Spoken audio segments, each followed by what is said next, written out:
Olá, boa noite, colega médico, boa noite, colega médica. Estamos aqui em mais um Papo de Perito do Metodologia 4.0, o canal do Mediperícia, onde nós conversamos sobre medicina legal, sobre perícia médica e sobre os concursos de médico legista e de perito criminal na área de medicina, que estão entre os melhores concursos para médicos do Brasil, junto com o concurso da Perícia Médica Federal. Hoje nós temos uma convidada super especial, a professora Fernanda, que vai compartilhar conosco todo o seu conhecimento em concurso público, em preparação para cargos como médico legista e outros cargos de concursos públicos. Vou chamar o professor João Nicole e também a professora Fernanda Menezes para participar aqui com a gente. Estamos aqui no sprint final para o concurso.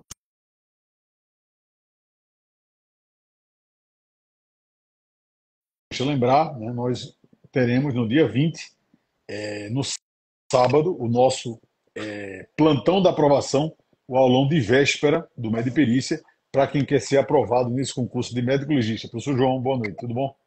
Tudo bem, Aldeir? Satisfação.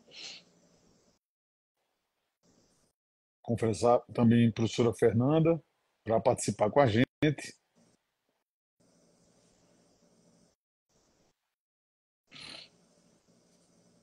Acho que ela ainda não está online aqui, não está aparecendo como online.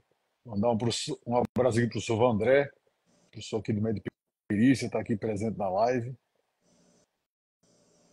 Reta final, né, João, do concurso para médico legista. Reta final e a gente mantém o que a gente vem falando sempre, né? Não é porque é a última semana que a gente vai, né, diminuir o ritmo, né?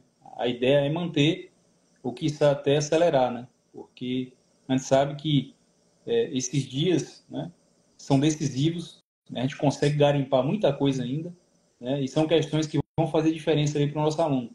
Por isso a gente vai trazer hoje a professora Fernanda. Ela vai passar um olhar diferente aí, né, da disciplina de processo penal. E eu tenho certeza que, né, vai dar dicas aí do que revisar dessa disciplina nessa última semana. A gente tem esse compromisso aí com os seguidores, né, com nossos alunos. A gente sabe que vai fazer um diferencial para eles. João, e alguma novidade em relação aos locais de prova? A banca liberou? Como é que ficou?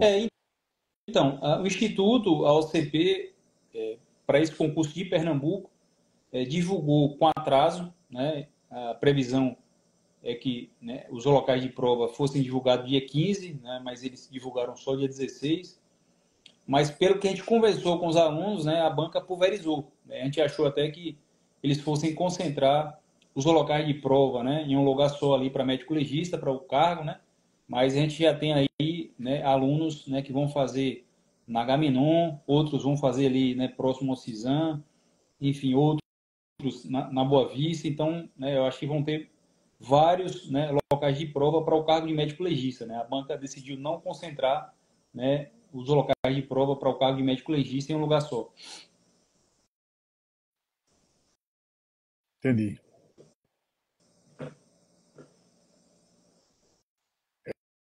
É que geralmente só ocorre de maneira diferente, né? Eu estou tentando chamar a professora aqui, mas está dizendo não consegue participar.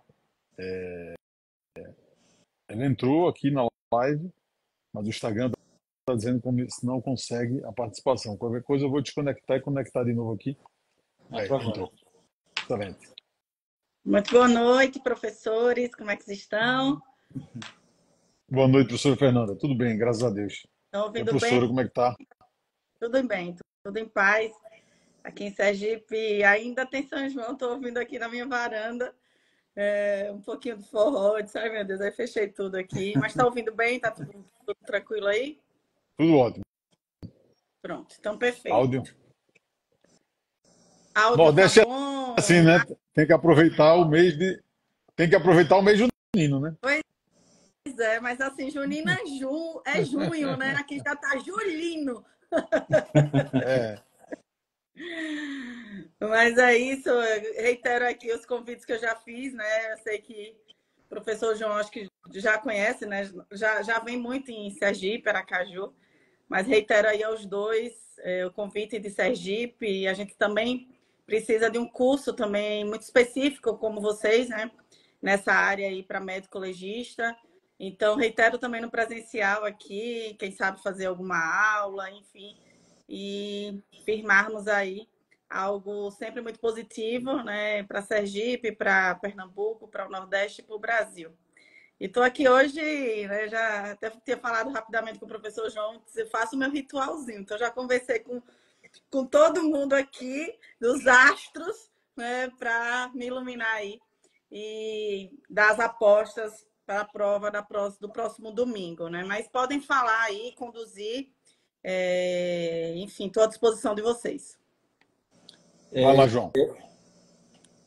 Professora, seja bem-vinda. Né? Na realidade, eu conheci a professora Fernanda, né? Conversando sobre concurso, né? Na realidade, nesse último concurso para médico legista, né? Acabou que o médico perícia, a gente ficou com o terceiro lugar geral, né? Para o cargo, né? Ivan foi aprovado em terceiro lugar geral e acabou que a gente acertou a discursiva, né? Mas, para minha surpresa, a professora Fernanda também acertou a discursiva de Sergipe, que foi sobre cadeia de custódia, né? Então, exatamente. Enfim, é uma professora de um gabarito, né? A gente consegue perceber isso, né? Até no conversar com ela, e a gente resolveu convidar ela, né, para acrescentar e agregar aqui aos nossos alunos, né, principalmente para esse concurso agora que vai acontecer agora domingo, né? Professora, eu pontuo sempre isso para Rodrigo, né? Eu tenho percebido isso. Os concursos, né, para o cargo de médico legista ou perito criminal médico, né, eles, há 10 anos atrás, o candidato que sabia só medicina legal, ele conseguia se classificar e passar, né? E hoje não é mais assim, né? Então, eu percebo que as bancas, elas estão exigindo mais do candidato, né? Tanto é que, para esse concurso de Pernambuco, a gente consegue ver isso até no quantitativo de questões, né? Porque a gente tem ali, por exemplo, 10 questões de penal, 10 de processo penal, né? Além de, né, um turno extra à tarde, né, que vai ser a discursiva, 2 questões, né? E que a gente pode ter a disciplina ali de uma forma interdisciplinar. Então, assim, eu não tenho dúvida de que, para esse concurso, que vai ser realizado no domingo, em que a gente vai fazer uma revisão presencial de véspera no sábado, a parte geral vai ser decisiva, né? Porque, vejam, a parte específica, né, os alunos chegam muito bem. Então, assim, penal e processo penal, né? Hoje você vai falar um pouquinho sobre processo penal. Está dentro da parte geral, e eu queria, né, que você falasse um pouco sobre isso, né? Como é que o aluno, nessa última semana, pode, né, utilizar o tempo a seu favor, né? Se dentro de processo penal tem alguma coisa ali, né, que ele pode, por isso aqui não, né, inquérito policial é uma coisa que, né, porra, o cara tem que revisar, vai estar, né, não tem como não cobrar isso, né? Faz parte do dia a dia do médico legista, né? Importante, enfim. Eu queria que você falasse um pouco sobre, enfim, fique à vontade, é expert aqui a senhora, tá? Muito obrigada, professor João.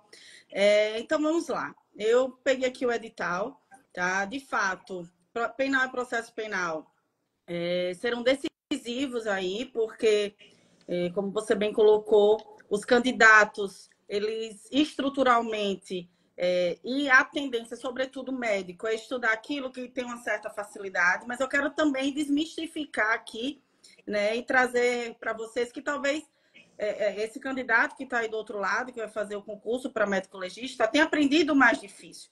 Então, desmistificar também a ideia de que o direito ele é complexo, porque a gente acaba travando quando a gente mentaliza que tem nomenclaturas que são chatas, né? Então, a gente já sai com o corpo fechado, não só para o aprendizado, como também para a prova. Então, o que eu peço, antes de tudo, é que o candidato, no domingo, ele vá com a postura altiva, logicamente que respeitando a banca, né? O candidato, o concorrente, né? Mas com sua postura também de acreditando na possibilidade de passar no concurso público e de, nesta live, aprender muito de processo penal, para que você desenvolva um bom raciocínio.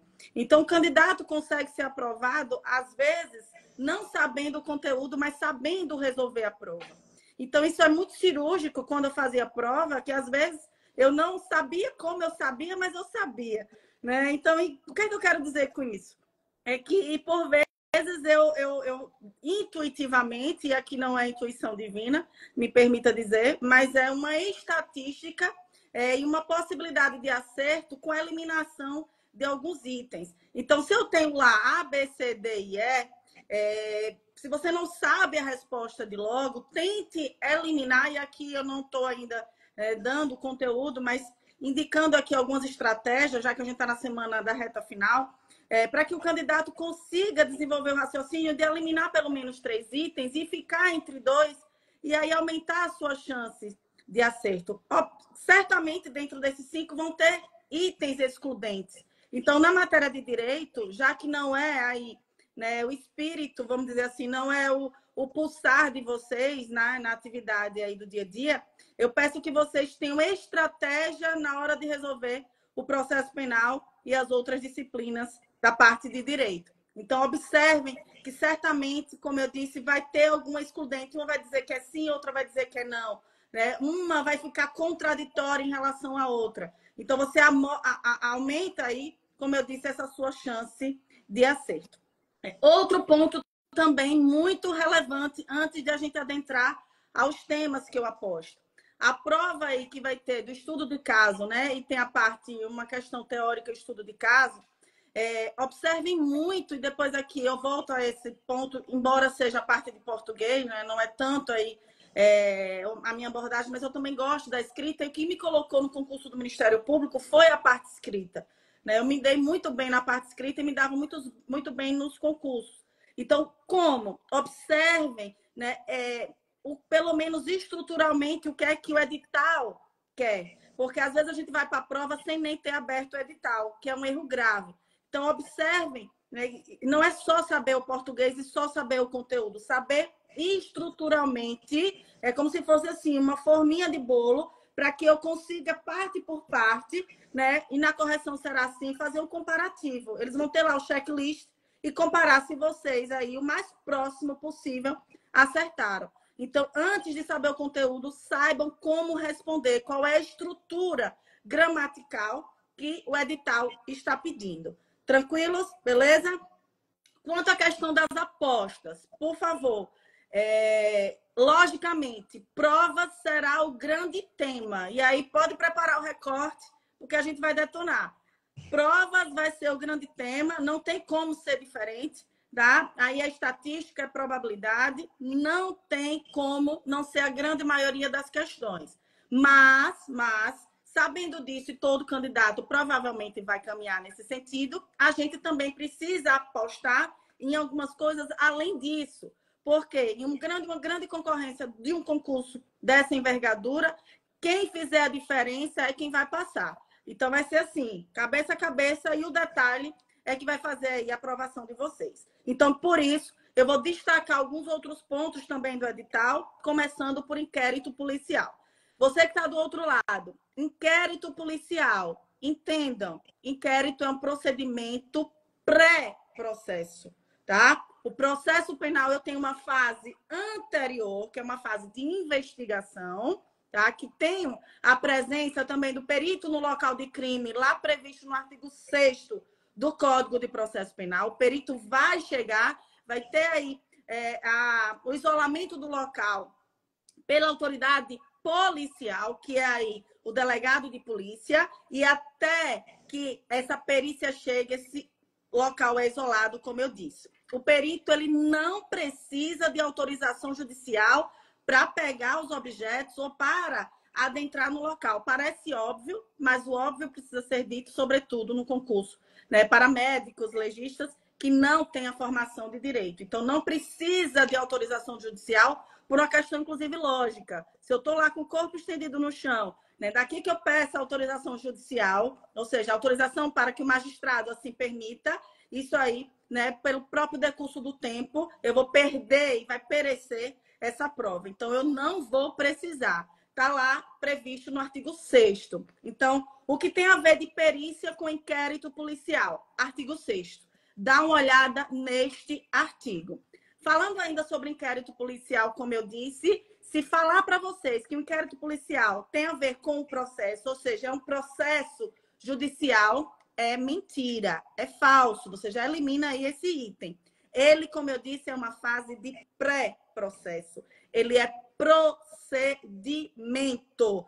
sendo procedimento, eu não tenho a necessidade obrigatória, portanto, de advogado. Eu disse a vocês obrigatória, não estou dizendo que não pode, tá? Há uma faculdade. E aqui eu não tenho os princípios, e no edital tem princípios aplicáveis ao processo penal. Eu não aplico aqui os princípios propriamente dito nesta fase de pré-processo. Eu só aplico depois que eu deflagro a ação penal, que é quando eu tenho o início da fase judicial, certo? Então, nesta fase de pré-processo, eu não tenho devido processo legal, eu não tenho contraditório, eu não tenho ampla defesa, eu não tenho os princípios constitucionais aplicáveis aí, que a gente já conhece, pelo menos por ouvir dizer. Entendam, aqui eu tenho como figura principal no inquérito policial quem?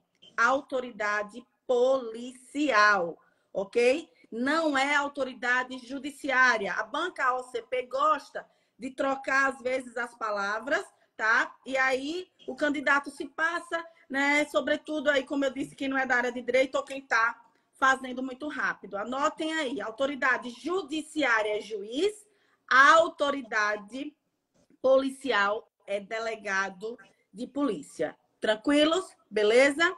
Sobre inquérito ainda, há um artigo que é muito específico e se cair vai derrubar muita gente, tá? Se cair, derruba muita gente, que é o artigo 14A. Todas as vezes que vocês estiverem estudando e tiverem lá 14A, 13A, 13B, tiverem letrinhas, né, ao lado dos artigos, é porque teve uma alteração recente. E a banca gosta de alteração recente, tá? Qual foi a alteração aí? Pacote anticrime. Pacote anticrime é uma leizinha que alterou vários dispositivos do inquérito, da ação penal, de crimes hediondos e por aí vai. Qual é a alteração a que me refiro aqui? Em se tratando, tá? Em se tratando de pessoas investigadas, ligadas à segurança pública, ou seja, os policiais em geral, Polícia Penal, Polícia Federal, PRF, Polícia Civil, enfim, todos aqueles que compõem a estrutura da segurança pública, se no exercício da função forem investigados, terá aí a obrigatoriedade de nomear um advogado para acompanhá-lo, tá? Então, aí, como eu disse, é muito específico. Fernanda, a possibilidade de cair é menos do que provas, é menos do que alguns outros pontos, sim. Mas se cair, derruba. Então, eu quero deixar registrado aqui o artigo 14A, já que no inquérito policial ele está lá presente como alteração do pacote anticrime e tem inquérito policial. Eu tive cuidado de estatisticamente observar o que é que cai muito na UCP, especificamente no concurso de médico legista. Em primeiro lugar, tá? Em primeiro lugar, o tema provas, como eu já disse. Em segundo lugar, o tema inquérito policial, que é o que eu estou falando agora. Depois eu tenho prisões, e aí eu vou falar depois que não está tanto na estatística, porque nem sempre vem no edital, mas é uma aposta pessoal da professora Fernanda, e aqui também do Medicurso, que vai ser o processo e julgamento dos crimes de responsabilidade do funcionário público. Se você vai ser funcionário futuro público, você precisa saber o procedimento de eventual apuração de um crime por você praticado. Então, está lá embaixo como último item, e é aí uma aposta de uma questão, né, para esse tema. Continuando ainda em inquérito policial. Preste atenção. O inquérito policial, gente, ele vai apurar crimes, como eu disse. Ocorrendo um crime, o delegado de polícia pode instaurar ou deve instaurar. Preste atenção, isso aqui é tranquilo, é fácil, tá? Tem a ver com ação penal, que é um tema de vocês. O que é que cai muito, tanto em carreiras policiais, pegando o gancho aí na UCP, também para médico legista. Uma questão aí que eu aposto. Forma de instauração de inquérito fazendo link com a ação penal. Vou tentar ser objetiva e prática e didática para vocês aí. Presta atenção. Alguns crimes, eles são praticados e têm o seu processamento com determinada forma de ação penal. Nem todo crime é como ação penal pública incondicionada. Alguns eu tenho uma condicionante de algo e outras se processam outros crimes mediante ação penal privada. Até aí, beleza? Até aí, ok. Pronto. Quais são os crimes de ação penal privada? Em regra, eu tenho injúria, calúnia e difamação. Ação penal privada. Eu estou falando aqui, conversando sobre ação penal e sobre inquérito ao mesmo tempo. Preste atenção. Injúria, calúnia e difamação. Clássicos que caem na prova de ação penal privada. Se for ação penal, desculpe, se for injúria racial, atenção, injúria racial se processa mediante ação penal pública incondicionada. Injúria racial, ação penal pública incondicionada. Injúria, calúnia, difamação, ação penal privada. Certo? Eu preciso saber todos os crimes? Não. Eu vou dar as exceções e o que sobrar, basicamente, é ação penal pública incondicionada. Professora, Na condicionada... só me tire uma dúvida. Quando você fala ação penal pública privada, traduzindo, seria ação penal pública condicionada à representação, não é isso? Não. Não? Eu vou Parece isso trocar... para os alunos, por favor. Professor, vamos lá. Eu vou inverter, eu ia falar o final, mas eu vou falar primeiro quais as ações e depois eu falo sobre os crimes, beleza? Talvez seja mais prático assim. Vamos lá.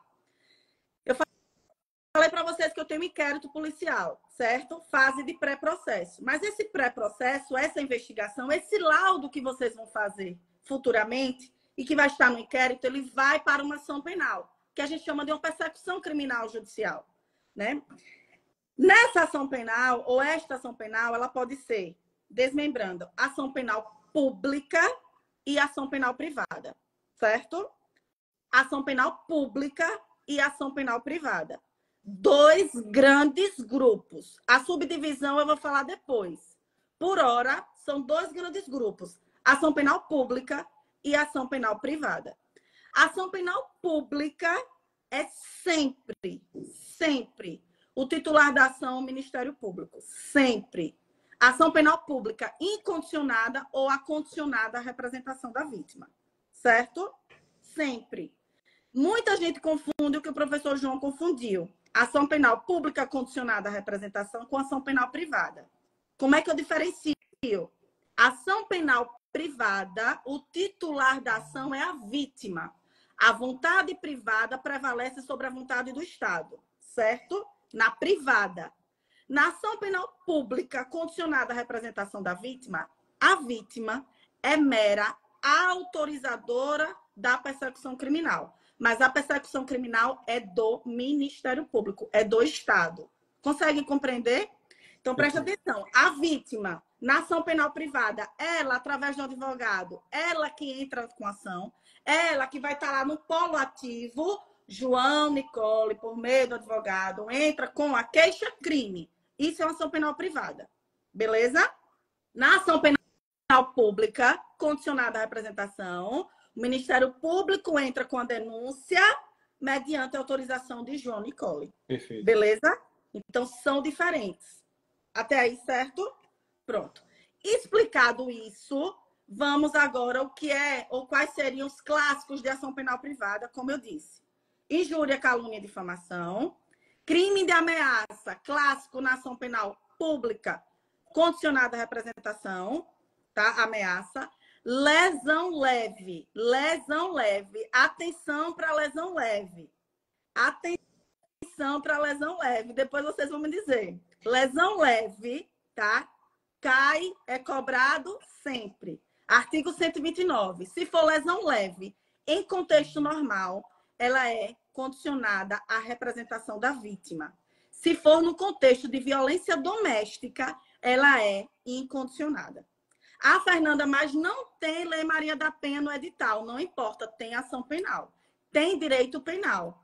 E o 129 está no Código Penal. E a ação penal está no processo penal. Perfeito. Então, ainda que eu não tenha Lei Maria da Penha, é um tema em voga, é um tema da moda, graças a Deus, diga-se de passagem, tá? Então, pode ser cobrado. E essa questão não seria anulada porque está fora do edital. por experiência de concursos anteriores.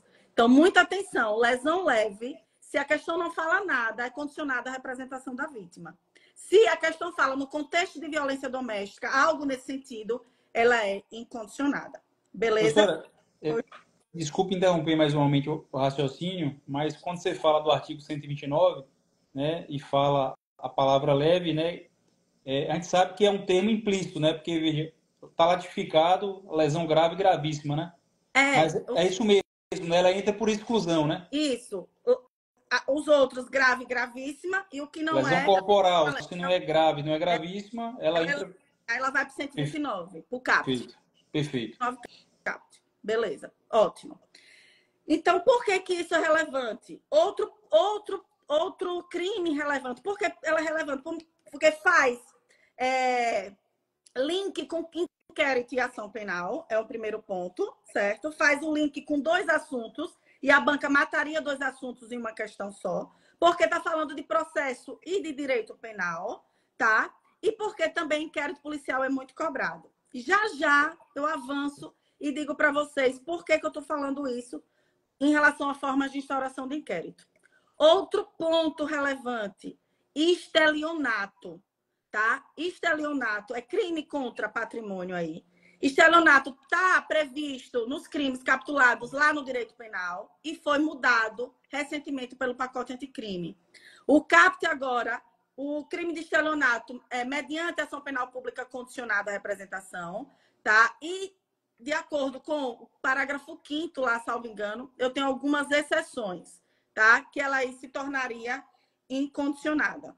Beleza? Vocês dão uma olhada nisso aí. Até porque, como eu disse, são dicas, não é? Estou até estendendo um pouco mais e fazendo um pouco mais expositivo aqui para vocês. Certo? O que sobra, em linhas gerais, seria incondicionada, que é em torno de 90% a 93% dos crimes, né, previstos no Código Penal. Incondicionada é o quê? Aí eu também dou uma dica para você do outro lado. Tente usar o português, tá? Às vezes o português ajuda. Quando eu digo que algo é condicionado, quando a gente diz amor de mãe, fala de mãe, né? Mas eu acredito que o de pai também. Amor de pai é incondicional. Tenho 2 pais, suponho, aqui, então deixa eu defender. Amor de pai, ela é incondicional. Amor de mãe é incondicional, ok? Independentemente do que aconteça, o pai e a mãe vai amar, beleza? Eu brinco em sala, né? E eu vou descontrair um pouquinho, embora eu sei que é um público mais, né? Eu brinco que é high ticket, não é um público mais. Carreiras policiais eu brinco um pouquinho mais. E aí eu brinco, gente, né? A incondicionada, quando no primeiro dia na paquera você já diz assim, tá apaixonado, em 10 dias você diz, você é imprescindível na minha vida. Então, incondicionada, independente do que você faça, eu tô aqui, beleza? Ou seja, não preciso que nada, não preciso da autorização de ninguém. Aí eu brinco que 1 mês você já convivendo, você diz, você é condicionado, ou seja, né? É prescindível, preciso que algo aconteça para que eu continue aí, né, nessa relação. Então, o que é que eu quero dizer com isso? É que em ambos a condução é do Ministério Público,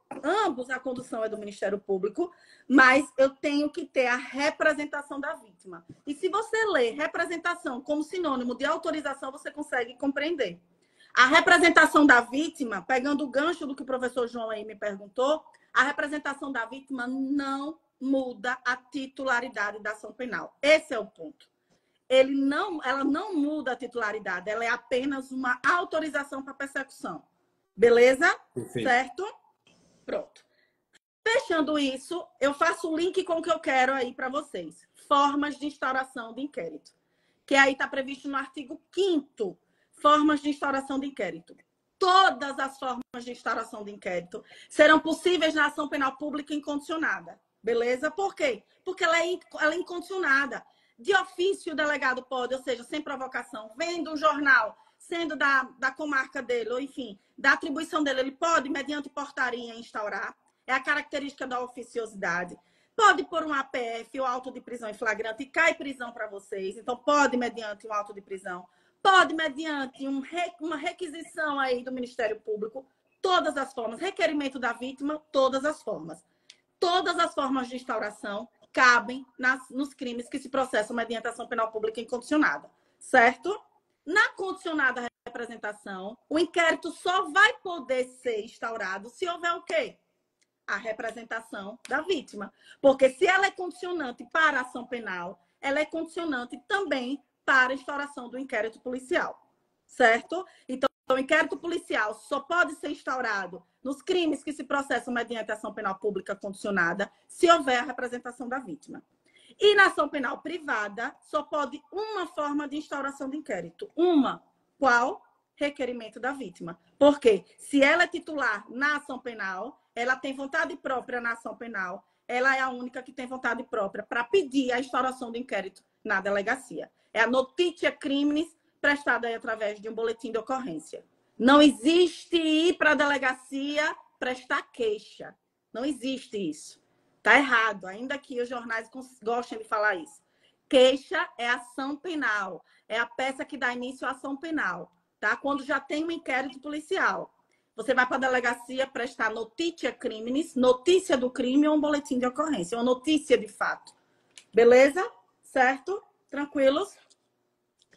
Para finalizar o inquérito, embora tivesse aí alguns pontos, mas aqui, como eu disse, é uma aula mais de dicas. Para finalizar inquérito policial, muita atenção sobre arquivamento de inquérito policial. Beleza? Porque mudou.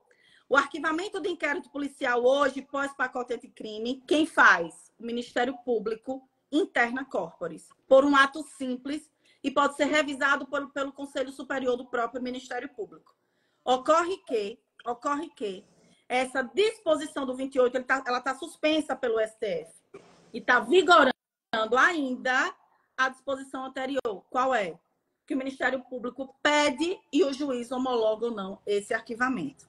Fernanda, e como é que pode cair? Se a questão não fala nada e fala nos termos do Código de Processo Penal, é a redação atual, porque ela está em vigor, apenas com eficácia suspensa. Se a questão fala algo em suspensão, tá? Ou eficácia suspensa ou algo assim, você fala aí da anterior. Beleza? Certo? Regra anterior. Pois não, pode falar, professor Rodrigo, alguma coisa? Não, estou concordando. Pronto.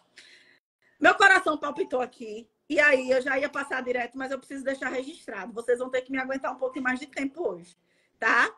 Prazo, acho que não é difícil não, né? Eu sei que vocês preferem aqui médicos, né? Mas falar sobre medicina, mas também direito é bom. Então, vejam. Prazo de inquérito policial. Se for uma questãozinha fácil, prazo gosta de cair. E vocês não vão saber, com todo respeito, porque vocês estão focados em outros temas. Prazo de inquérito não é difícil. Prazo de inquérito, eu vou botar para vocês. Vocês botam na arte de vocês e botem nos stories, pelo menos, essa tabela, tá bom? Prazo de inquérito policial. Prazo de inquérito policial. Réu preso, indiciado preso, 10 dias. Podem me cobrar aí essa tabela. 10 dias, beleza? 10 dias. Se for solto, o prazo é de 30 dias. Podendo ser prorrogados quantas vezes se fizerem necessários. O prazo de réu preso pode ser prorrogado pela redação do pacote anticrime, sim, por mais até 15 dias. Beleza? Regra geral. Prazo de inquérito policial. Se cair, as pessoas vão aí aleatório, não vão fazer ideia desse prazo, porque é algo mais específico. Mas a banca, para não ter problema, às vezes não sabe nem o que falar, o que perguntar para médico. Se eu botar um prazo aqui, porque o prazo é objetivo, não tem muita coisa, é ou não é, e a questão nem é anulada, não tem problema nenhum. Então, questão de prazo, cai para concurso de carreiras policiais muito, cai para carreiras tribunais muito, cai para carreiras fins muito, e a gente tem que entender também que a banca pergunta sim o óbvio. E o óbvio, para mim, pode não ser para você, pode não ser para o concorrente. Beleza? Perfeito. Certo? Então, finalizamos aí a parte de inquérito policial com essas dicas, né? As apostas da professora Fernanda e do... Eu vou falar método legista, né? 4.0, mas tem o método curso, enfim. Como vocês acharem melhor. Mas é aqui a aposta, né, para a prova de domingo, próximo domingo. Fechado o inquérito policial, eu tenho um pontozinho que fala das disposições preliminares sobre lei processual penal no tempo. Me permitam deixar aqui registrado, porque é simples, eu gasto 2 minutinhos e pode salvar quem está do outro lado. É o tempus regit actum.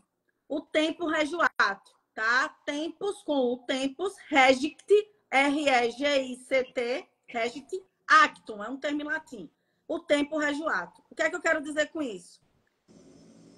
A norma a ser aplicada, pode cair um caso prático, não na dissertativa, não é minha aposta, mas eu digo na questão, uma questãozinha, falando de normas processuais, tá? Dizendo o seguinte, em 1º de janeiro vigorava, né, o prazo para a resposta do réu de 15 dias, 1º de janeiro de 2024, certo? 14 de março de 2024, teve uma alteração legislativa diminuindo esse prazo para resposta, de 15 dias para 10 dias. Você vai responder aí no dia 20 de março, beleza? O processo começou em 2023, estava em curso em 2023. Mas a resposta eu só vou fazer em 20 de março. Qual é a norma que eu aplico? A do dia 1º de janeiro de 2024 ou a do dia 14 de março de 2024? Lembrando que essa de 14 de março de 2024 ela é pior. Porque se eu diminuo o prazo para a resposta, eu estou piorando a situação do réu porque ele tem menos tempo para responder. Beleza? Prestem atenção. Isso aqui o que eu vou dizer é muito importante. Para a regra de processo penal, lei processual penal no tempo, eu não avalio modulação de efeitos. O que é isso, Fernanda? Eu não importo, ou não me importa, se a norma processual penal, ela é... Deixa eu só ver aqui. É possível assunto que não seja de conhecimento lá específico na prova discursiva. Por favor, depois vocês anotam aí, e aí já eu respondo, tá bom? Podem anotar, por gentileza, no papel, e depois vocês vão me perguntando, só para eu não perder o raciocínio, mas para a gente responder A gente está todos. anotando aqui, professora. Fique tranquila, tá? Pode seguir o Obrigada. raciocínio aí. Pronto. Então, seguindo aqui. Na norma processual penal, eu não avalio se a norma mais nova ela é pior ou melhor. Porque você já deve ter ouvido falar, pelo menos ouviu falar, que retroagiu para facilitar a vida do réu. Retroagiu porque era mais benéfica para o réu. Né? Talvez eu já tenha ouvido falar algo nesse sentido. Eu só retroajo para beneficiar o réu, e é verdade, na norma penal, em direito penal. Em direito processual penal, eu aplico a norma, aquela vigente na data da prática do ato processual. Ou seja, eu vou praticar no dia 20 de março a norma que estiver em vigor em 20 de março. E qual era? Aquela que foi alterada no dia 14. Beleza? Ainda que o processo tenha começado em 2021, em 2022. E o que é que diz a lei? Eu pratico, ou melhor, eu uso a norma que estiver em vigor naquela data, preservando os atos praticados em momentos anteriores. Então, todos os atos praticados sob a égide, a banca gosta dessa palavra, sob a égide, sob o manto, vamos dizer assim, da norma anterior, eu aproveito os atos processuais, mas eu aplico aquele que estiver em vigor na data da prática do ato processual. Nesse exemplo, como eu disse, aquele referente ao dia 14 de março. Se melhor ou pior. Entendido isso? Sobre disposições preliminares. Juiz de garantias. Talvez aí pode vir o improvável também. Juiz de garantias é um tema que está na parte de disposições preliminares. Eu só quero que vocês saibam, pelo menos o conceito, pelo menos para que vocês não vão aí um tiro no escuro. O juiz de garantia, ele está suspenso a eficácia, mas ele existe, né? Ainda está suspenso por prazo indeterminado, por questão de operacionalização, mas ele já está em vigor, como eu disse.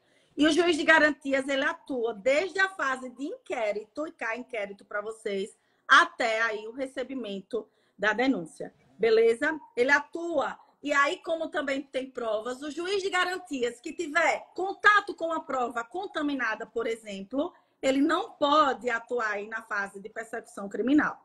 Aquele que colheu elementos de provas anteriores, ele não pode atuar na fase judicial. O juiz de garantias veio para aumentar aí suposta, né, ou supostamente aumentar a imparcialidade, ou seja, aquele juiz que agiu ou que decidiu na fase de inquérito não atuará na fase de persecução criminal judicial. Beleza? Certo? Alguma dúvida aí? Querem que eu responda algo já direto do que vocês anotaram ou deixa para o final? Eu acho que tem uma pergunta pertinente aí, Rodrigo. Eu acho que pode formular, professor, aí. Doutor Felipe pergunta: é possível cair assunto que não seja de conhecimento específico na prova discursiva? Veja, na verdade, vocês me corrijam se eu estiver equivocada, porque eu tenho vários editais na cabeça.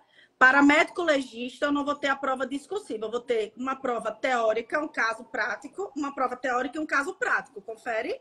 Eu peguei bem essa informação, tá? É porque, assim, a senhora está correta, né? Mas é porque, assim, seria a nossa discursiva, né? Porque vai ser escrita, né? Pronto. É porque pela manhã vai ser a prova múltipla escolha, marcar, objetiva. À tarde é discursível, mas como a senhora pontuou bem, né, com essa especificidade, vai ser no formato de um caso ali, né? Isso. Então, eu peço atenção, me permita, professor João, atenção para isso. Porque discursiva é algo... Se a banca quisesse que tudo fosse tudo igual, ela não colocava diferente. Perfeito. Tá? Não, perfeito. Não, perfeito. Exato. Não, eu estou falando, não é para você, professor. Eu estou falando para o pessoal que vai na cabeça da discursiva e a estrutura é diferente. Claro. É só isso que eu quero chamar a atenção. Também me cobrem, que eu vou pegar o edital que eu cortei e mando para vocês. Vocês colocam numa arte de vocês aí. E acho importante ponderar isso, entendeu? Só questão de estrutura. Apenas isso. Mas eu entendi a pergunta dele. É a escrita. Né? A discursiva seria escrita. A subjetiva, melhor dizendo. Né? Deixa eu só complementar aqui, Rodrigo. Felipe, né? Felipe, se você pegar, por exemplo, a prova para médico legista, que foi aplicada em Salvador, na Bahia, 2022, você vai perceber que foi uma prova, entre aspas, discursiva, né? Em que, né, tinha um caso clínico ali, mas ela tinha um formato interdisciplinar, né? Ela trazia um enunciado, no enunciado, né, ela queria saber do candidato ali, né, se o candidato, né, saberia informar se aquilo ali era crime ou não, né? E aí era para tipificar o crime, era um enunciado, né, de estupro de vulnerável, ou seja, entrando aí, né, outra disciplina que não é medicina legal, e aí pedia para você escrever, né, o exame sexológico, né, eventualmente, né, para esse tipo de penal, né, quais são os exames complementares ali, né, que você, enquanto perito, poderia solicitar. Então, assim, a minha opinião pessoal, né, eu acho que pelo formato que vem no edital do OCP, do Instituto OCP, né, deve ser algo nessa linha, né? Não é um conhecimento isolado, né? Ela vai extrair, né? Queria que você saiba aplicar ali dentro, né, do processo de trabalho do legista ali, né? Sabe interpretar o enunciado, né? Tipificando um crime, ou até falando de prazo num processo penal, né? Ou do inquérito, ou trazendo, como trouxe Sergipe, né? Cadeia de custódia, né? Conceitos de criminalística, né? Então, assim, é totalmente possível no turno da tarde e ali dentro de uma mesma questão, né, aberta, medicina legal, penal, processo penal e criminalística. Não sei se a professora Fernanda concorda ou discorda, né, mas acho que é por aí. Concordo em absoluto, e é por isso que eu não estou fazendo apenas apostas muito objetivas, eu estou tentando dar um pouco mais de conteúdo, porque só escreve bem quem tem conteúdo, senão você fica enrolando e não fala nada. Né? Então, assim, ainda que esse conteúdo não sirva totalmente para a objetiva que vai servir, ainda que não seja cirúrgico exatamente o que vai cair, mas você lembra um prazo, por exemplo, você já consegue cair algo sobre inquérito, eu já consigo botar pelo menos um prazo e já consigo, né, na teórica, aumentar aí a minha chance de acerto. Eu consigo, né, vamos dizer assim, dar robustez à minha resposta. Então, esse conhecimento aí, com certeza vai ser interdisciplinar. Ao final da live, eu vou fazer igual aquelas novelas mexicanas, né? Vou deixar para o final, para a gente dizer as apostas, para o pessoal ficar até o final, né? Lembra que era o resultado aí que a gente, né, das novelas, no último capítulo, até para segurar a audiência. Então, no final, eu vou dizer as minhas apostas para essa prova, tá? Na parte subjetiva. E o professor aqui... Professor Roberto Blanco elogiando aqui obrigada. a participação. Professor, muito obrigado. Viu? Obrigada, doutor Roberto. Ótimo ter amigos médicos, assim, é maravilhoso, porque de vez em quando a gente precisa também, né? Então é isso, tá? Quero não precisar, espero vocês não precisarem de mim, porque aí vai ter complicado, porque vai ter cometido algum crime. Espero não precisar de vocês, porque estarei doente. Então, né? É melhor que a gente só comemore na aprovação aí. E, por favor, vocês me chamem para a festa da aprovação, porque festa com médico, certamente aí vai ter aí uma bebida legal, vai ter algo legal, né? Então, é isso. Beleza? Certo, gente? Só para descontrair um pouco, para a gente aí ter um pouquinho mais de leveza, né? Embora seja uma semana aí puxada para vocês, mas a gente precisa também caminhar com certa leveza, porque senão a gente não dá conta, né? Então, vamos firmes aí para mais um tema, certo? Mais alguma pergunta aqui? Certo. Não, pode seguir, professor. Então, vamos agora para o tema tão aí, o ponto chave, o ponto alto da live, tá? Porque vai ser o que vai ser cobrado, tá? 65% da prova vai ser isso agora que eu vou falar para vocês, que é o tema provas, tá? Por quê? Porque o agir direto, vai ser a atividade direta aí do médico legista. E também inquérito, como eu já falei, porque os laudos são entregues, né, na fase pré-processual. Então, as requisições para os médicos legistas também muitas vezes vêm da autoridade policial ou do próprio Ministério Público. Hoje mesmo a gente fez um pedido de complementação a respeito de um laudo, que eu não vou nem dar detalhes aqui, porque, enfim, mas é um ponto interessante sobre a interpretação de um laudo aí, de um crime sexual. Certo? Então, vamos lá. Sobre o tema provas, lembrem que a gente está, né, no ordenamento jurídico atual com o sistema, ou vigorando o sistema acusatório, tá? Sistema acusatório, isso que eu vou dizer, pode servir para a prova subjetiva, né, considerando aí a questão teórica e uma questão de análise de caso. Porque demonstrando esse conhecimento, introduzindo algo nesse sentido, para depois falar do tema provas, eu demonstro conhecimento. Quando eu digo que o sistema acusatório é o sistema que vigora no Brasil, o que é que eu quero dizer com isso?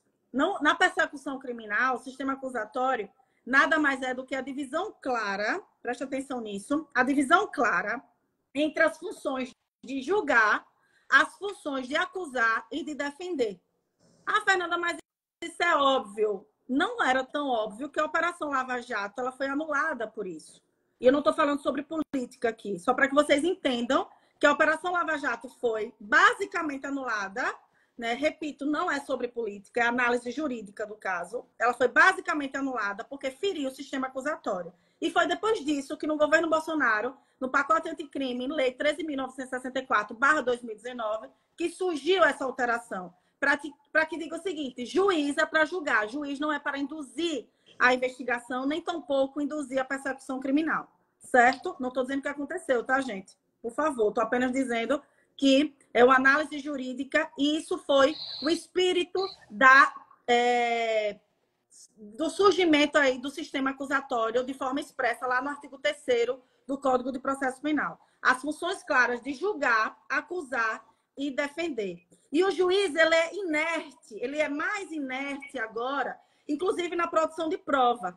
Quem produz a prova é basicamente o quê? O órgão acusador e a defesa. O juiz, ele vai mediar isso ou complementar essas provas, certo? Por quê? Porque o juiz, mais do que nunca no sistema acusatório, ele é mais inerte. É como se dissesse assim, alguém precisa bater na porta do judiciário para pedir algo, e não o juiz atuar tanto de ofício para que não seja aí, não fira aí a parcialidade ou a imparcialidade que lhe é inerente na função de julgar, certo? Isso é o sistema acusatório. O sistema acusatório ele vigora a partir da ação penal na persecução criminal e o sistema inquisitório vigora na fase aí pré-processual de inquérito policial. Inquisitoriedade quer dizer o quê? Santa Inquisição, a época da Idade Média. Inquisitoriedade é o quê? A ausência do contraditório, da ampla defesa, em regra. Aqui não. Aqui eu tenho os princípios do contraditório, eu tenho os princípios da ampla defesa, eu tenho os princípios aqui da motivação das decisões judiciais, tudo isso é na fase de persecução criminal, certo? E o que tem a ver com isso aqui? Os problemas de crimes contra a liberdade na prova penal, o edital não colocou esse título. Já, doutor Felipe, eu respondo você, tá? O que quer dizer aqui e sobre prova? Gente, o principal artigo para a prova de domingo, no tema provas, é a base, o artigo 155 do Código de Processo Penal. É o começo aí do tema provas, a parte de teoria geral. Já a gente vai para as especificidades. Mas anota isso aí, olha. O juiz, o magistrado, a autoridade judicial forma sua convicção, tá? Devidamente motivada, não podendo condenar ninguém com base exclusivamente nos elementos de prova do inquérito. Ele precisa de provas judiciais para condenar. Preste atenção. Ele não pode se basear com as provas, os elementos de prova exclusivos do inquérito policial. A banca, às vezes, gosta de destacar essa palavra. Exclusivo. Ele pode complementar sua condenação com base nos elementos de prova do inquérito? Pode.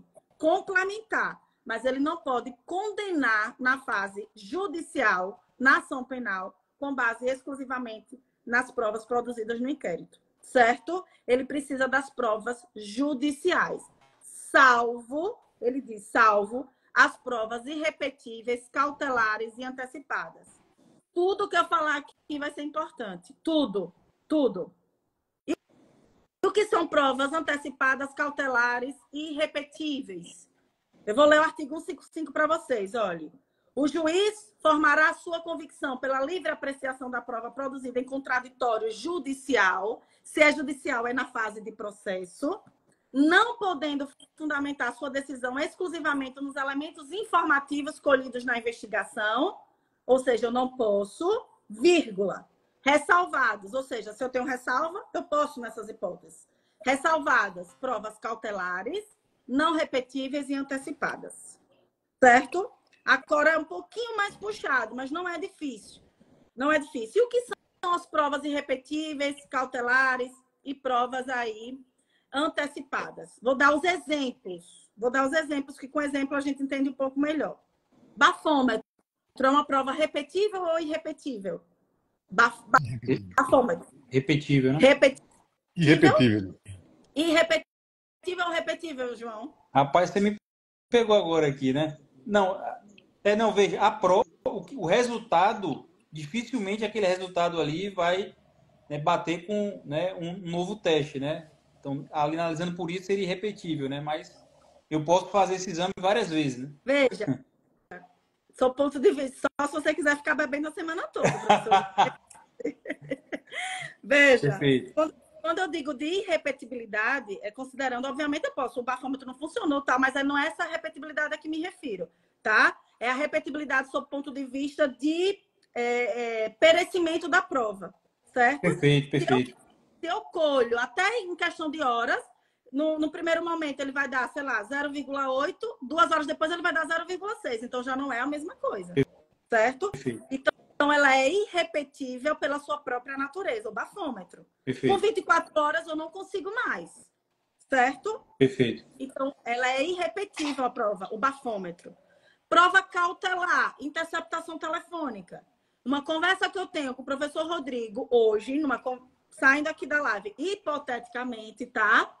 Então, aí a gente está conversando, né, ao telefone, enfim, estamos articulando aí uma associação criminosa, eu, professor João, professor Rodrigo, enfim, os demais professores, para fins de prática de tráfico, certo? Veja, essa conversa, desde que é autorizado, preste atenção, desde que é autorizado judicialmente, e cai para vocês a Lei 9296, que é a lei de interceptação. Então, eu já estou dizendo que a interceptação é uma prova cautelar, irrepetível pelo próprio gênero, certo? E que precisa de autorização judicial. Eu só posso, aspas, grampear o telefone se eu tiver uma autorização judicial. Se eu não tiver autorização, essa prova ela é ilegal, ela é ilícita e ela não serve no processo penal.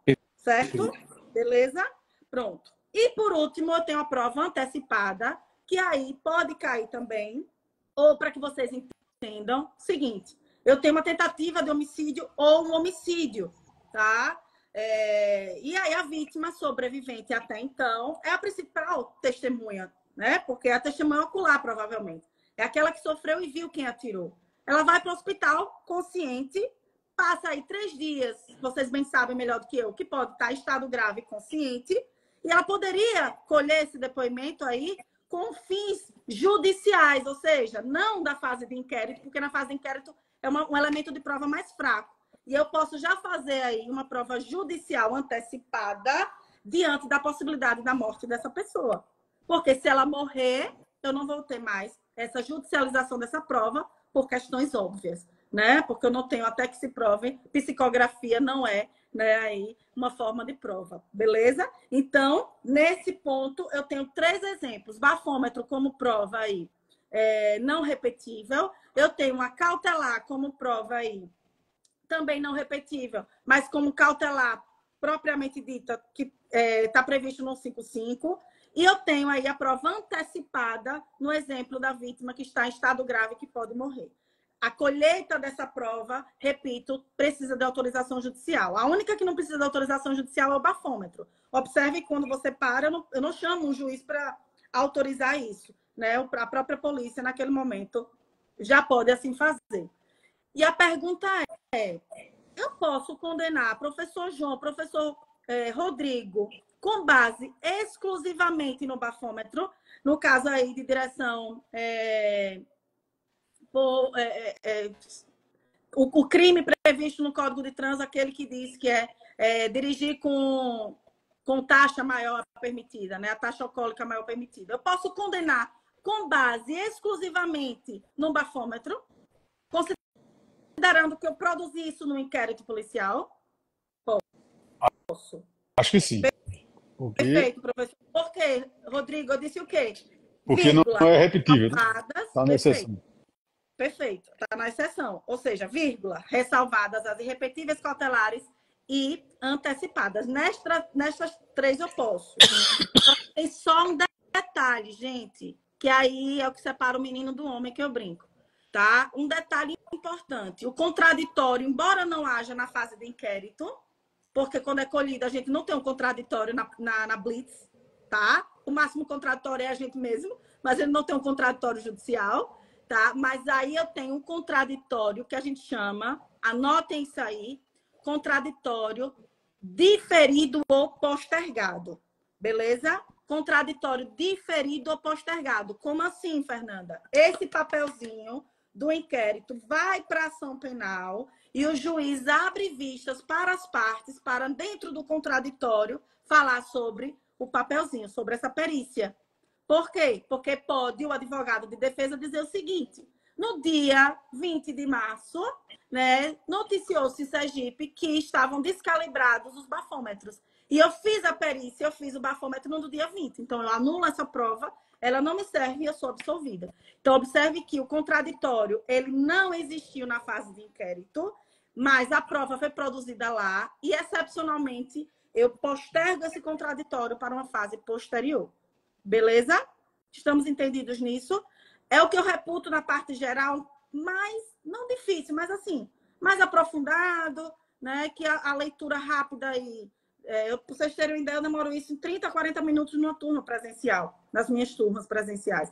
Então, assim, é um artigo que demanda um pouco mais de atenção, o artigo 155. Mas se você pega aí, né, o detalhe, se você consegue compreender aí esse start ao que eu estou me referindo, do que estou me referindo, você já consegue construir uma base sobre teoria geral da prova, tá?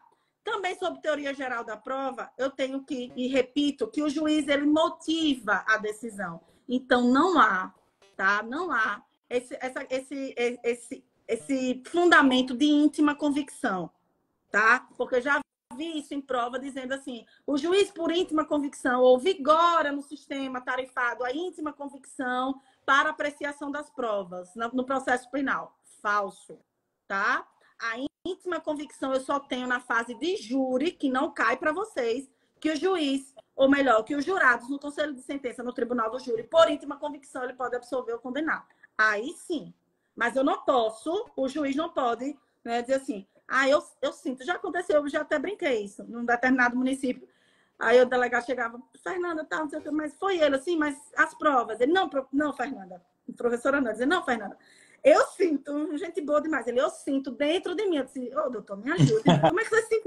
Eu vou dizer como isso, né? Então, o que eu quero dizer é o seguinte, às vezes a gente sabe que foi, mas não é por íntima convicção, não é intuitivo, é fundamentado, é motivado, com base nas folhas 20 da interceptação, com base no laudo pericial cadavérico das folhas 16, com base na conclusão do perito que houve violência. Isso é prova que dá robustez à fundamentação, né, de uma condenação ou não no processo penal. Então, o que vigora é o livre convencimento motivado. O juiz ele é livre, né, para se convencer, desde que motivadamente. Todas as decisões precisam ser motivadas, diga-se de passagem, certo?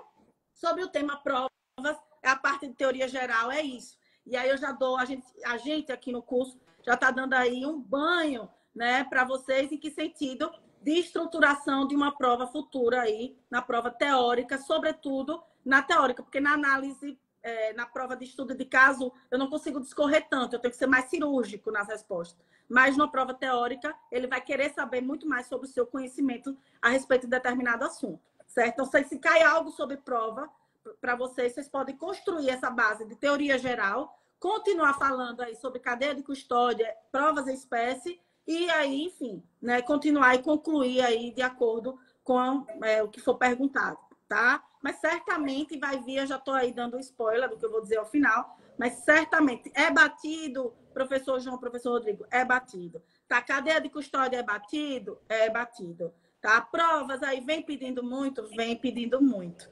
Tá? Mas eu não acho que venha fugindo disso aí na prova aí, ou numa questão teórica, ou na análise de estudo de caso. E a análise de estudo de caso certamente terá, como bem colocou o professor João, a interdisciplinariedade. Você vai ter que saber aí vários assuntos, né, para construir o raciocínio, né, de vocês. Beleza? Certo? Continuando aí, vamos para, né, o coração, que é cadeia de custódia. Aí né, é 158A, sabe? Aí é comer, eu brinco, é comer com farinha, sabe? Aí é comer com farinha, é saber, tá? Pega aí os post-its, eu sei que talvez médico não faça isso, porque não é concurseiro raiz, mas concurseiro raiz, pega os post-its, pega caderninho, anota, bota os papéis perto, bota no consultório, bota onde for, mas aprendam as etapas, as 10 etapas da cadeia de custódia. O que é a cadeia de custódia? No instituto, previsto aí no Código de Processo Penal, trazido pelo pacote anticrime. O que é o pacote anticrime? Uma lei número 13.964/2019. Eu não preciso saber o número da lei, mas ela é bonita, essa lei. E você escrever essa lei, né, chama atenção. Agora, se você tem dúvida, não escreva, tá? Para não se prejudicar. Mas se você consegue, né, aprender aí essa lei, 13.964/2019, é a lei que introduziu a cadeia de custódia no ordenamento jurídico. Antes existia a prova, claro que existia. A prova sempre existiu no processo penal e na persecução criminal, tá? Mas agora veio cadeia de custódia mais específico, tá? E ela tá, como eu disse, prevista no 58A. Eu não vou fazer aqui grandes alardes, porque eu não estou na live só, mas quando eu estou só, eu grito, eu levanto e digo que vai sair, que vai... Pronto. Mas aqui eu vou ser mais comedida, eu vim até de verde, em homenagem aos médicos, né? Botei intencionalmente a blusa verde para vocês, toda de manga comprida, arrumadinha, porque o artigo 158 do Código de Processo Penal, ai, como ele vai cair. Porque ele fala sobre a priorização, a prioridade na realização do exame pericial de corpo de delito.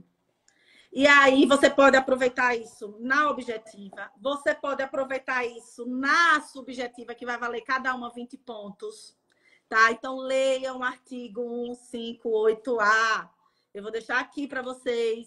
Eu vou ler rapidamente, para que vocês quiserem fazer o recorte e colocarem perto da prova, talvez um dia antes da prova, é o recorte mais importante do tema provas. Beleza? 158 e 158A. O 158 diz o quê? Quando a infração deixar vestígios, será indispensável o exame de corpo de delito, direto ou indireto, não podendo supri-lo a confissão do acusado. Gente, tem várias informações aí. Exame de corpo de delito, quando o crime deixar vestígios é obrigatório? É obrigatório. De forma direta ou indireta. A confissão do acusado não supre a falta, ou melhor, não supre isso, a falta do exame pericial. Ou seja, ainda que ele diga, eu matei, eu dei 5 tiros, tá? Ele assuma a autoria, confesse como praticou o crime, isso não supre, né, a necessidade do exame de corpo de delito. O que é que pode suprir isso? A banca adora. A banca adora. O que supre é a prova testemunhal. É o exame de corpo de delito indireto. Eu chego já. Presta atenção, olha. Exame de corpo de delito, deixou vestígios, é obrigatório. Sim, quando possível, óbvio. Certo? E a confissão não supre aí essa necessidade. Tem que ter, ainda que haja confissão. Certo? O direto, quando possível. E o que é o indireto? Qual é o exame de corpo de delito indireto? O grande exemplo aí, aquele caso de Elisa Samúdio, vocês devem lembrar. Né? Tem um certo tempo do goleiro Bruno. Foi encontrado o corpo? Nunca foi encontrado o corpo. Teve condenação do goleiro Bruno? Teve condenação. Eu tive prova pericial direta? Não, porque eu não encontrei o corpo. Eu tive prova pericial indireta? Tive. Através de quê? Testemunha. Então, a testemunha, ela supre a falta do exame de corpo de delito quando não possível realizar, mas a confissão do acusado não. Então, quando a testemunha diz, e aí tem casos práticos também no meu dia a dia, já que eu atuo no Tribunal do Júri aqui em Sergipe. No Tribunal do Júri, aqui, o que é que acontece? Às vezes, não teve mesmo, às vezes não foi encontrado. Não foi... O que é que supre? A prova testemunhal. Diz que foi, que caiu, que foi encontrado, foi jogado o corpo no rio, enfim. Não é encontrado o corpo, mas não por isso, não pela falta do corpo, desse exame pericial, não é possível a condenação. É o exame de corpo de delito indireto. O que o candidato precisa saber é o seguinte, que o indireto só uso de forma subsidiária.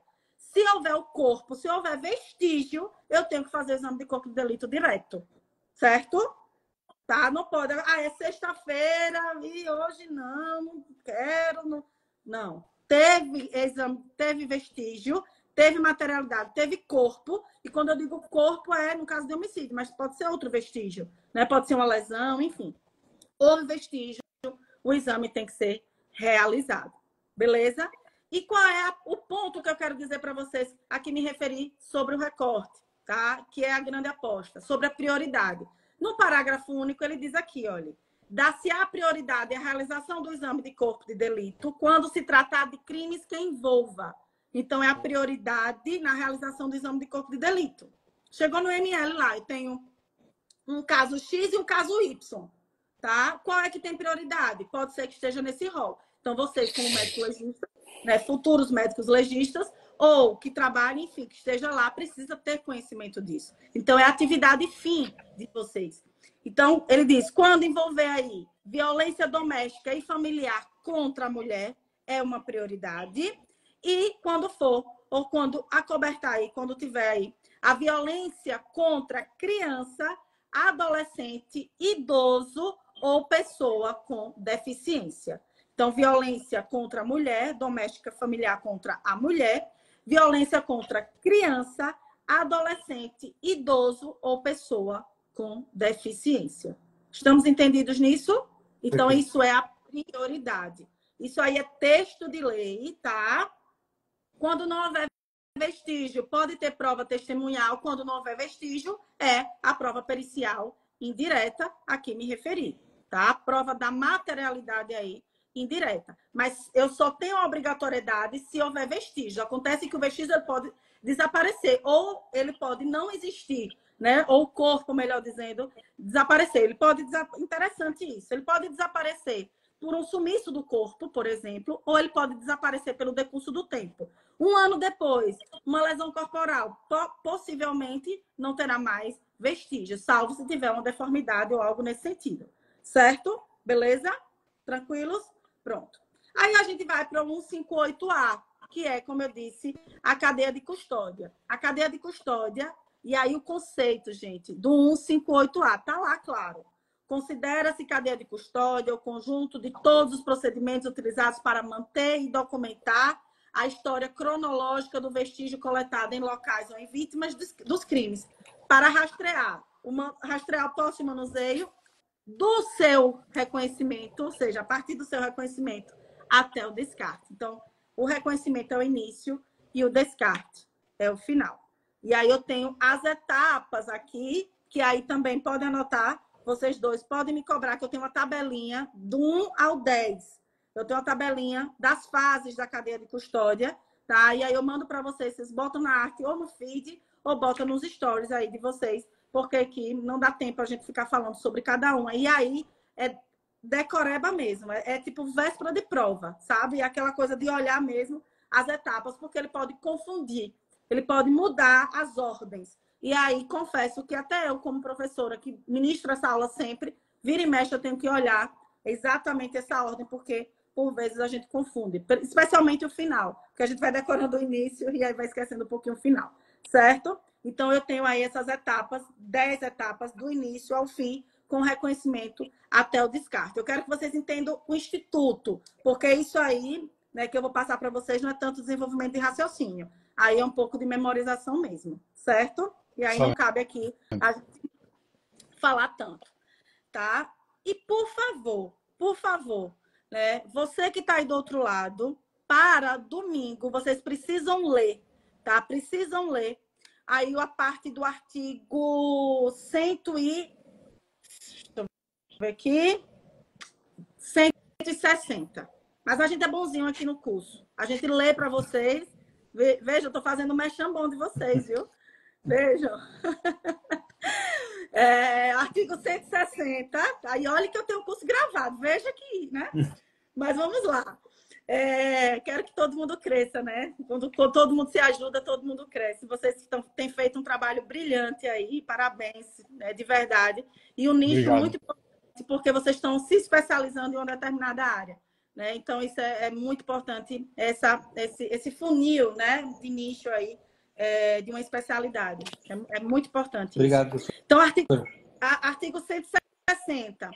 Os peritos elaborarão o laudo pericial, onde descreverão minuciosamente o que examinarão e responderão aos quesitos formulados, tá? O laudo será elaborado, no máximo, em até 10 dias. Então, ele pode mudar esse prazo aí, tá? Em até 10 dias. É texto de lei.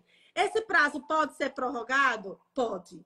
Excepcionalmente a pedido dos peritos, certo? Então, o prazo para elaboração do laudo pericial pelos peritos, seja um laudo pericial de lesão, laudo cadavérico, enfim, prazo de 10 dias, podendo ser prorrogado aí, né, excepcionalmente a pedido dos peritos. Mas esse prazo de 10 dias é um prazo que a gente chama peremptório, é um prazo regulamentar, é um prazo previsto na lei. Ainda que na prática possa não ser assim, né? Mas na lei, a lei determina dessa maneira, tá? O exame de corpo de delito poderá ser feito a qualquer dia e hora, tá? O exame de corpo de delito pode ser feito a qualquer dia e a qualquer hora. Também importante. Essas especificidades, gente, aí é o que eu digo, é o direcionamento que a gente dá. Não tem como ser diferente. Se você vai fazer um concurso para médico legista, você tem que saber exatamente as minúcias do que o médico legista vai fazer e os prazos. Então, por isso que eu digo, né? É o óbvio, mas o óbvio as pessoas não estudam, as pessoas não leem. Então, observem isso aqui, tá? Autópsia, artigo 162. Estou lendo o texto de lei mesmo, porque vai cair texto de lei, não vai cair jurisprudência, não. Vai cair o código mesmo. Então, a autópsia será feita pelo menos 6 horas depois do óbito, né? Pelo menos 6 horas depois do óbito, salvo se os peritos, pela evidência dos sinais de morte, julgarem que possa ser feita antes daquele prazo, o que declararão, né, no auto. Ou seja, a regra é que seja em até o melhor, depois ou até, deixa eu dizer certinho aqui, pelo menos 6 horas depois. Pelo menos 6 horas depois. Então, de 6 horas em diante, certo? A regra. Podendo ser antecipada essa autópsia, se assim fizer necessário, e o perito vai justificar, né, que fez antes por esses motivos. Aí tem um pouco a ver também com a parte de criminologia, com a parte de criminalística, tá? Tudo a ver aí. Mas é uma especificidade do Código de Processo Penal, tá? E aí tem outros pontos, tá? Eu destaco para vocês aí, já que eu quero ainda falar de outro detalhe aqui, a leitura. Por favor, que está aí do outro lado, e se vocês puderem anotar, por gentileza, porque depois a gente faz esse chamamento, enfim. Artigo 160, artigo 161 e artigo 162 do Código de Processo Penal, tá? Do Código de Processo Penal. Ainda... Você está dando a prova toda, professora? Eu estou inspirada hoje, né? Estou inspirada, né? Dizem que a primeira impressão é que fica. Então, eu já vou. Na segunda, eu já falo uns 40 minutos, né? Quando a gente já estiver familiarizado, e aí eu já estiver aí contratada em 10 minutos no máximo. Brincadeira. É porque minhas lives são longas mesmo, assim. Eu prefiro pecar pelo excesso, né? E aí fica quem quiser, né? Assiste quem quiser. Mas eu acho que...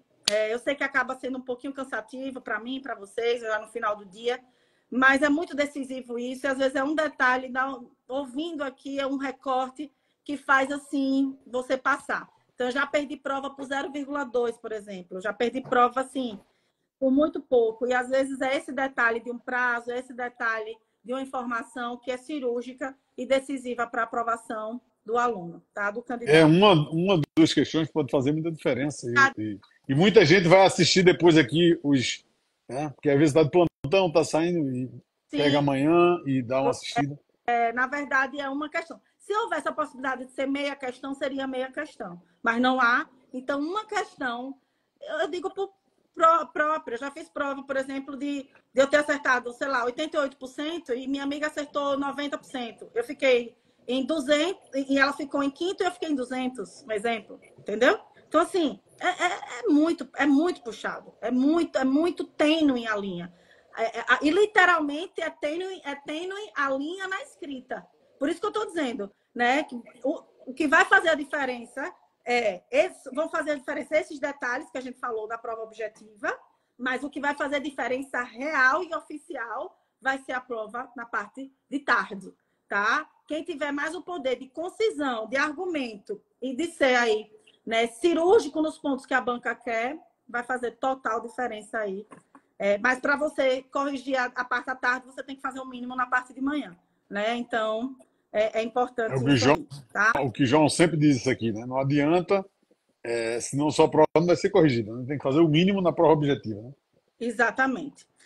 Ainda sobre o tema provas, né? Tem alguns aqui, as espécies de prova, mas a principal é a prova pericial, certo? Mas eu tenho a cariação. A cariação... Todo mundo podendo ser confrontado, tá? Cariação, juiz com o advogado, juiz com as partes entre si, Ministério Público e Defesa, enfim. A cariação é o que o próprio nome já diz, o que a gente já sabe no senso comum. Só passando isso aí, tá?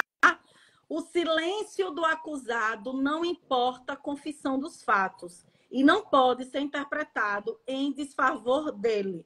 Ah, professora, eu não concordo com isso. Você concorda assim, é assim que é, e você vai marcar na prova. Depois, se quiser discutir seu ponto de vista de política criminal, a gente toma um café e conversa. Mas aqui, para a prova, é peremptório, é objetivo. Confissão não pode ser interpretado, o silêncio não pode ser interpretado em desfavor do réu, tá? E isso tem que ser, inclusive, ser advertido, né, logo no início da audiência, que ele pode ficar em silêncio. Pode o silêncio parcial, gente? Ele pode responder só as perguntas do Ministério Público, ou melhor, só as perguntas da defesa e não responder do Ministério Público? Pode? O que é que vocês acham? Ele pode responder, dizer assim, as perguntas do meu advogado eu respondo todas, o do Ministério Público eu não respondo. Ele pode dividir esse silêncio? Não sei. Pode, tá? É recente o entendimento nesse sentido, tá? É um pouquinho mais profundo, mas está aí a informação. Pode sim, tá? Antigamente não podia, chegou ao STF e ele disse que pode. Ele pode responder o que ele quiser. A Fernanda é muita regalia por réu, mas é assim que é, certo? Deixa eu ver aqui rapidamente, gente, algum ponto se eu eventualmente sobre as provas, os meus de prova, ônus da prova eu já falei, ônus da prova é quem alega, tá? Lembrei aqui, por isso que é importante, eu sempre é muita coisa. Tá, vejam, gente, ilicitude da prova eu já falei, tá? Ó, se cair essa, por favor, quero uma passagem para tomar um orosca em Recife, tá? Se cair essa. Teoria dos frutos da árvore envenenada. Não sei se vocês já ouviram falar nisso. Ai, como é bonito falar isso, inclusive na teórica, na prova escrita. É mais robustez, como eu disse. Ilicitude de prova é o quê? A prova que ela é praticada ou colhida, obtida por meio ilícito, certo? A captação de um áudio sem autorização judicial, uma busca e apreensão domiciliar sem autorização judicial, tá? Busca e apreensão domiciliar precisa de autorização judicial, gente? Sim. Beleza? Sim. Busca e apreensão pessoal precisa o baculejo, que a gente chama. Você está passando e a abordagem policial precisa de autorização judicial? Não. Não precisa. Certo? Isso pode cair sim, está no tema provas. Então, busca e apreensão domiciliar, sim. Aí eu brinco também em sala, tá? Brincadeira, tá, gente? Eu tenho que sempre ressaltar isso, porque eu nunca sei quem está na live, né? Vai que. Mas, brincadeiras à parte, mas só que para fins didáticos, né? Precisa da busca e apreensão domiciliar, a autorização judicial. Mas se a parte quiser e autorizar que o policial entre na residência, precisa da autorização judicial? Qual é a lógica disso? Se o policial for bonito, a gente já deixa entrar de vez assim? Como é? Pode? Sei não. Veja, gente, qual é a lógica? A autorização judicial, é isso que eu quero que desenvolva o raciocínio na hora da prova, ainda que eu não tenha dito ou que vocês não tenham lido. Veja qual é o raciocínio. A autorização judicial é para autorizar quando alguém tem o dissenso, quando alguém diz não permite, concorda? Ou seja, a minha casa é asilo inviolável e só entra quem eu autorize. Beleza? Aí eu preciso demonstrar o mandado, não é mandato, o mandado. O mandato é mandato eletivo, tá? Mandado com D, judicial. Mas se eu permito que entre, ele pode entrar sem mandado judicial, certo? Beleza? E aí, vamos dizer que ele entre com a busca e apreensão domiciliar sem autorização judicial. O que eu encontro lá dentro? Eu encontro drogas, armas. Isso pode servir de prova no processo penal? Não. Por quê? Porque ele adentrou na casa sem mandado, sem autorização judicial. Então, preste atenção. Olha, que bonito isso. Veja que interessante. É ilegal a busca e a apreensão e é ilegal tudo que advém dela. Vou repetir. É ilegal a busca e a apreensão e tudo que advém dela. E nada mais é isso do que eu estou explicando do que a teoria do fruto da árvore envenenada. O que é isso? Se o tronco ele está contaminado, os frutos estarão também. Ok? É teoria do fruto da árvore envenenada. É o que a gente chama de prova ilícita por derivação. Prova ilícita por derivação.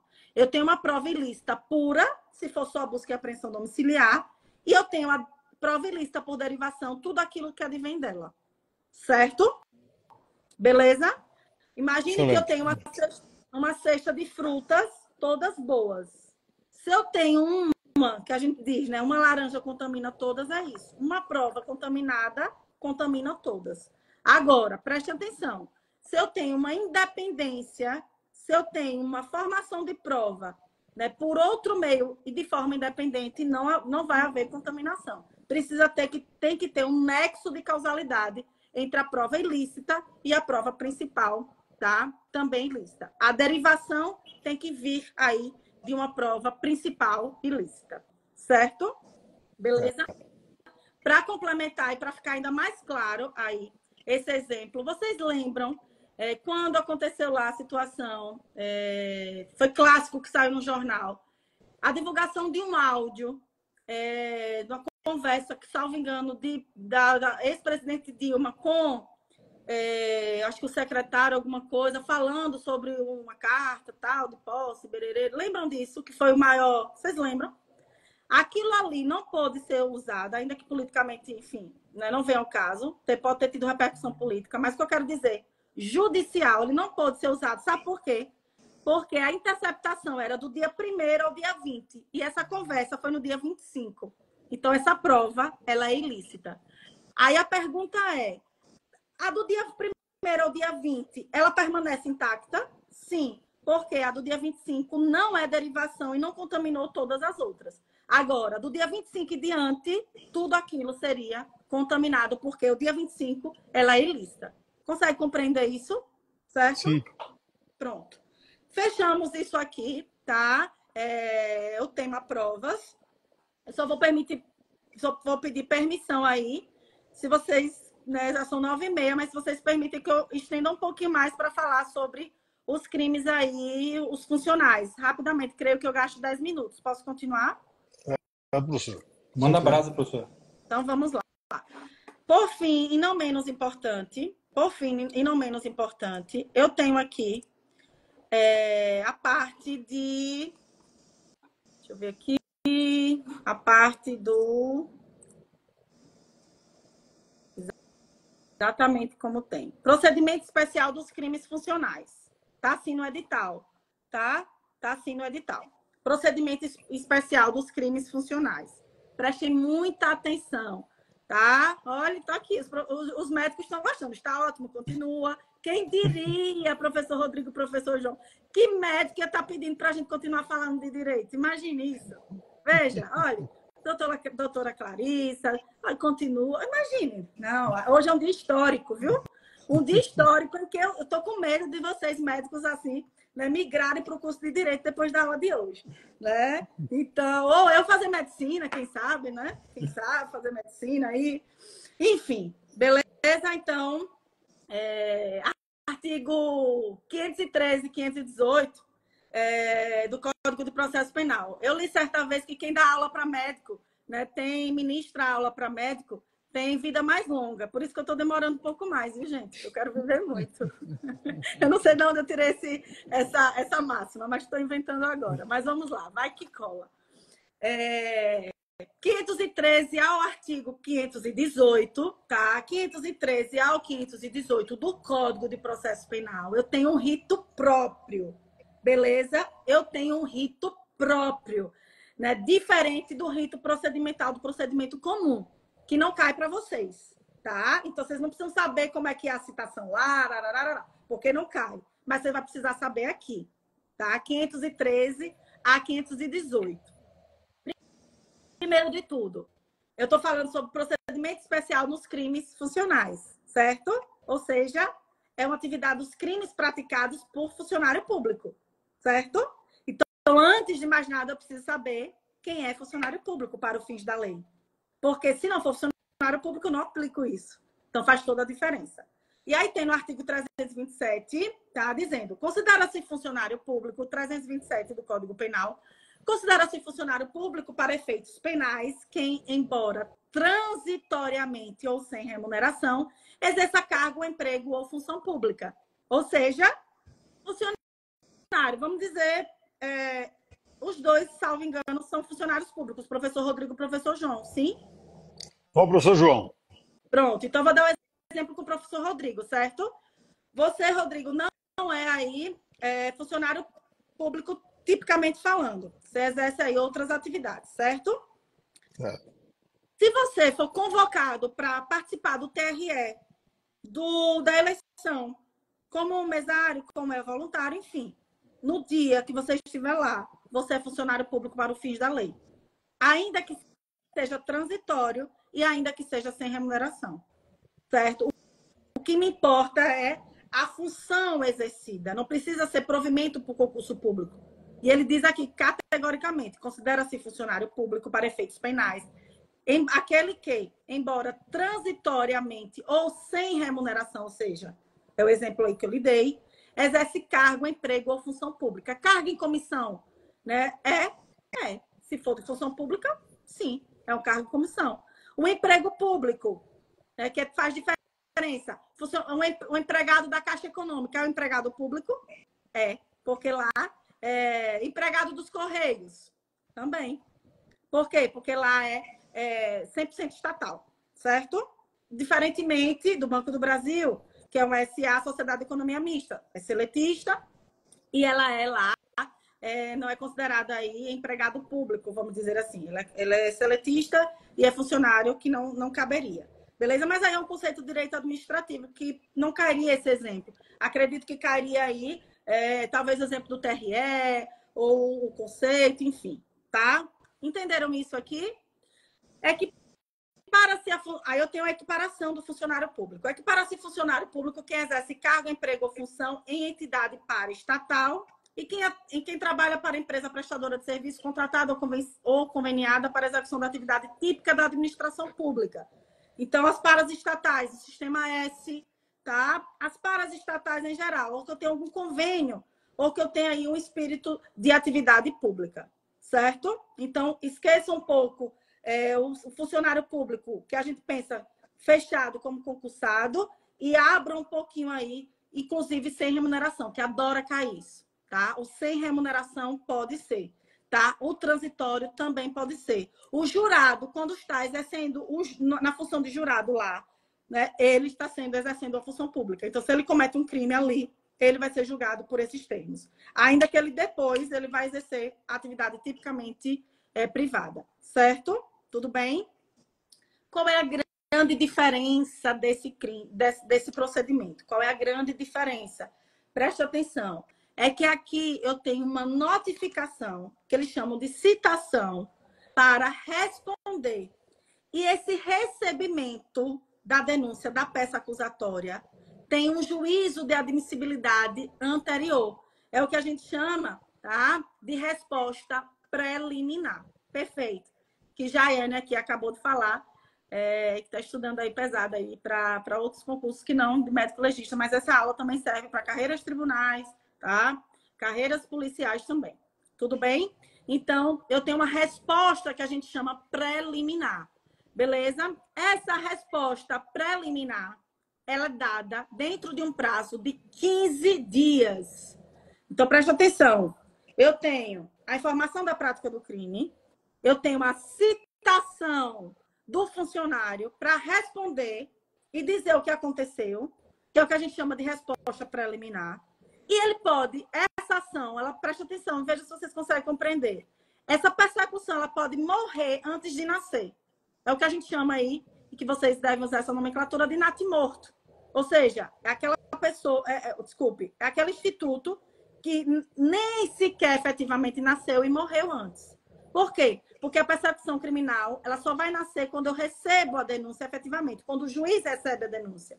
Só que aqui eu tenho uma inversão, tá, benéfica para o servidor público, de uma resposta preliminar, e nessa resposta preliminar, em 15 dias, pode ser admitida ou não essa peça acusatória.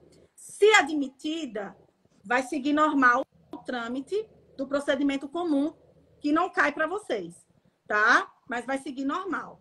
O que diferencia aqui para procedimento dos crimes funcionais e que pode cair é quem é funcionário público para fins dessa lei e essa inversão do rito procedimental. Ele pode dizer assim, nos crimes praticados por funcionário público, o rito procedimental ele é diferente, especial, havendo uma inversão como uma notificação ou citação preliminar no prazo de 10 dias. Falso. Estava tudo certo, mas o prazo é 15 dias. Ou ele pode dizer toda essa história, dizer 15 dias e será verdadeiro. Ou ele pode dizer aí prazo de 5 dias é falso, de 20 dias é falso. O prazo é de 15 dias. Certo?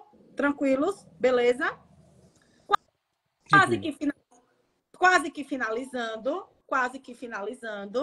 eu tenho aí uma súmula, tá? 330 do STJ. Não cai muito súmula, mas, como o edital trouxe esse tópico muito específico, ele me chamou a atenção, tá? Ele botou um tópico muito, muito específico desse rito procedimental. Então, eu aposto numa questão. Não aposto para a prova à tarde, tá? Não aposto isso para a tarde. Aposto para um item ou alguma questão, que ele pode botar assim. sobre o Código de Processo Penal. Um item sobre inquérito, o outro item sobre provas, o outro item sobre... E ele pode querer abarcar todos os assuntos. Ou ele pode botar sobre o tema provas. E aí destrinchar, tá? E pode cair um item só desse, mas o item pode ser decisivo. Então, esse item pode ser essa súmula 330, que diz que quando a ação penal ela é instruída por um inquérito policial, eu não preciso, ou é dispensável essa notificação preliminar. Quando a denúncia ela é instruída por um inquérito policial, eu não preciso ter essa notificação, essa defesa preliminar. Vocês não vão me perguntar isso, mas talvez tenham essa dúvida. Mas como é que pode, né? E por que tem essa súmula, que uma denúncia, quando acompanhada de inquérito, ela não vai precisar ter essa resposta preliminar, essa notificação prévia? E se não for com inquérito, vai ser com o quê? Lembrem, inquérito policial é uma forma ou uma das formas de investigação. Eu tenho outras. CPI é forma de instauração de investigação. Comissão Parlamentar de Inquérito é investigação. Procedimento administrativo disciplinar, que o professor João conhece mais porque está nos estatutos aí de parte do servidor. PAD. O PAD, ele é uma investigação. Então, se o PAD instruir o crime ou a ação, a denúncia contra o professor João aí, na atividade dele, aí, se for um PAD, vai ter essa notificação. Se for outros elementos de investigação pelo próprio Ministério Público, sim. Tá? O Ministério Público pode investigar? Pode. Pode. O Ministério Público pode investigar tranquilamente. Tá? Ele pode investigar e pode ingressar com ação penal. Não tem problema. Tá? Inclusive, o promotor que investiga pode ser o mesmo que faz a ação penal. Súmula 234. Não há impedimento ou suspeição em relação a isso. Certo? Então, a súmula 330 diz isso. Se for com inquérito, eu não preciso da notificação. Se for outro meio investigativo que subsidia essa ação penal, vai sim ter essa notificação prévia e todo o trâmite do artigo 513 ao 518. Beleza? Certo?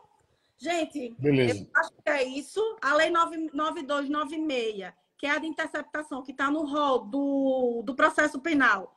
Basicamente, 9296 precisa de autorização judicial. A interceptação telefônica é uma medida cautelar que pode ser na fase de inquérito e na fase de ação penal, tá? A lei 9296, que é a de interceptação, preciso ser uma medida excepcional.